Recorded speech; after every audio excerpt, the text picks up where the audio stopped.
Hi there, I'm Daniel from ByTheBrush Miniatures, and today I'll be showing you how you can create crystals for your model's bases. So here I have everything you'll need to create these crystals.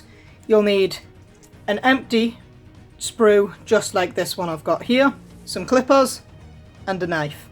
So to start, you just want to get the sprue and the clippers and clip off a sizable amount of the sprue.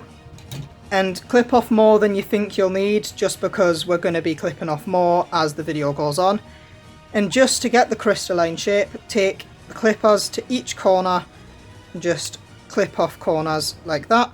And you can cut off more if you don't like the shape you've created.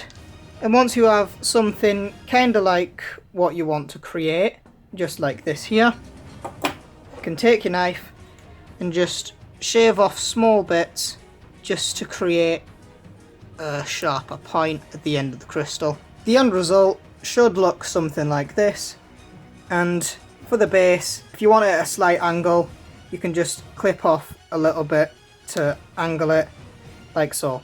So as you can see, I've put a few of these crystals on the base of a model to give you an idea of what the final result might look like. You can clump them together like I've done here to create a kind of geode bursting from the ground, but this is just an example. You can use it however you want. So if you enjoyed this video or found it helpful, don't forget to subscribe or check out our Instagram or Patreon if you want to support us. And with that all being said, I'll see you next time.